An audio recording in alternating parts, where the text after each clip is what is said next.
ചുവപ്പൻ കുപ്പായവും കൂർമ്മൻ തൊപ്പിയും അണിഞ്ഞ് റെയിൻഡിയർ വലിച്ചു തെന്നുവണ്ടിയിൽ പുഞ്ചിരിയോടുകൂടി വരുന്ന രൂപം. ഇത് പറയുമ്പോൾ നിങ്ങൾക്ക് ആരെയാണ് ഓർമ്മ വരുന്നത്?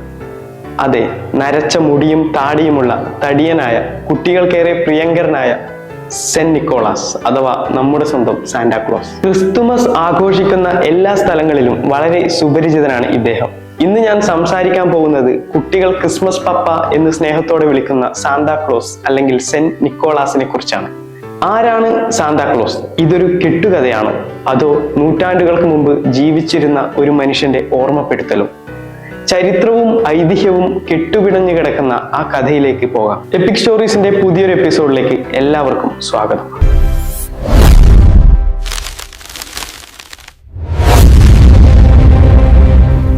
AD 270 തുർക്കിയിലാണ് നിക്കോളാസ് ജനിച്ചത്. വളർന്നപ്പോൾ ഒരു മെത്രാനായ നിക്കോളാസ് പാവപ്പെട്ട ആളുകളെ സഹായിക്കുന്ന കാര്യത്തിൽ അതീവ തൽപരനായിരുന്നു. അക്കാലത്ത് തുർക്കിയിൽ തന്നെ ജീവിച്ചിരുന്ന ഒരു പാവപ്പെട്ട കുടുംബമുണ്ടായിരുന്നു. 3 പെൺകുട്ടികൾ അടങ്ങിയിരുന്ന ആ കുടുംബം ജീവിക്കാൻ നന്നേ ബുദ്ധിമുട്ടിയിരുന്നു. പെൺകുട്ടികൾക്ക് വിവാഹപ്രായമായപ്പോൾ അവരുടെ വിവാഹത്തിനായി കയ്യിൽ പണമില്ലാതെ ആ മാതാപിതാക്കൾ വളരെയേറെ ബുദ്ധിമുട്ടി. ഇത് മനസ്സിലാക്കിയ നിക്കോളാസ് തന്റെ കയ്യിലുള്ള സ്വർണ്ണക്കട്ടികൾ രാത്രി ആരും കാണാതെ അവരുടെ വീട്ടിനുള്ളിലേക്ക് എറിഞ്ഞു കൊടുത്തു. പാവപ്പെട്ടവരായിരുന്ന കുടുംബത്തിന് സ്വർണ്ണ നാണയങ്ങൾ കിട്ടിയപ്പോൾ വലിയ സന്തോഷമായി. അത് ഉപയോഗിച്ച് അവർ മക്കളുടെ വിവാഹം നടത്തി. പക്ഷേ നിക്കോളാസ് ആണ് ആ നാണയങ്ങൾ അവരുടെ വീട്ടിലേക്ക് എറിഞ്ഞു കൊടുത്തതെന്ന് അവർ അറിഞ്ഞിരുന്നില്ല.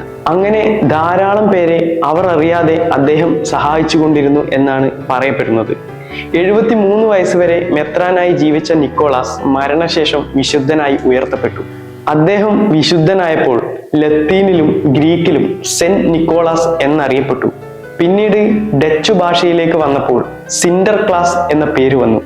അന്നത്തെ കാലത്ത് സിൻഡർ ക്ലാസ് അഥവാ സാന്താക്ലോസിന്റെ കഥകൾ മാത്രമേ പ്രചാരത്തിൽ ഉണ്ടായിരുന്നുള്ളൂ.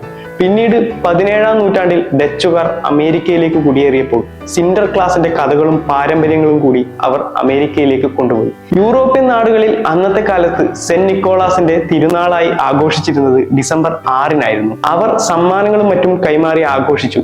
ഈ ആഘോഷങ്ങളും മറ്റും അമേരിക്കയിൽ എത്തിയപ്പോൾ ഡച്ചുകാരുടെ സിൻഡർ ക്ലാസ് എന്ന പേര് അമേരിക്കക്കാർ കേട്ടത് സാന്താക്ലോസ് എന്നായിരുന്നു. അങ്ങനെ സെന്റ് നിക്കോളാസ് സിൻഡർ ക്ലാസും പിന്നീട് സാന്താക്ലോസുമായി മാറി. യഥാർത്ഥത്തിൽ സെന്റ് നിക്കോളാസിന്റെ വേഷവും രൂപവും ഇന്ന് നമ്മൾ കാണുന്നത് പോലെ ആയിരുന്നില്ല.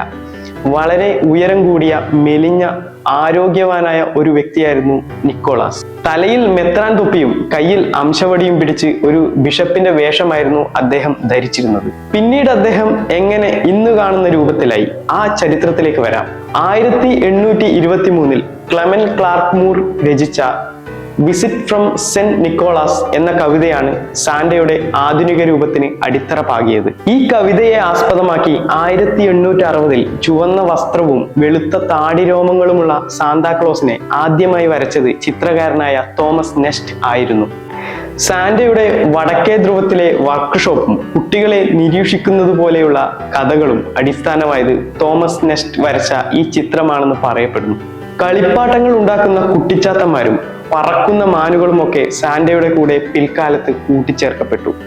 1931 കൊക്കക്കോള കമ്പനി ശൈത്യകാലത്ത് കൊക്കക്കോളയുടെ വിൽപ്പന വർദ്ധിപ്പിക്കാൻ ഒരു പരസ്യം തയ്യാറാക്കാൻ വേണ്ടി സാന്താക്ലോസിന്റെ ചിത്രം ഉപയോഗിക്കാൻ തീരുമാനിച്ചു. അതിനായി അവർ ഹാഡൻ സാൻഡ്ബ്ലോം എന്ന ചിത്രകാരനെ ചുമതലപ്പെടുത്തി.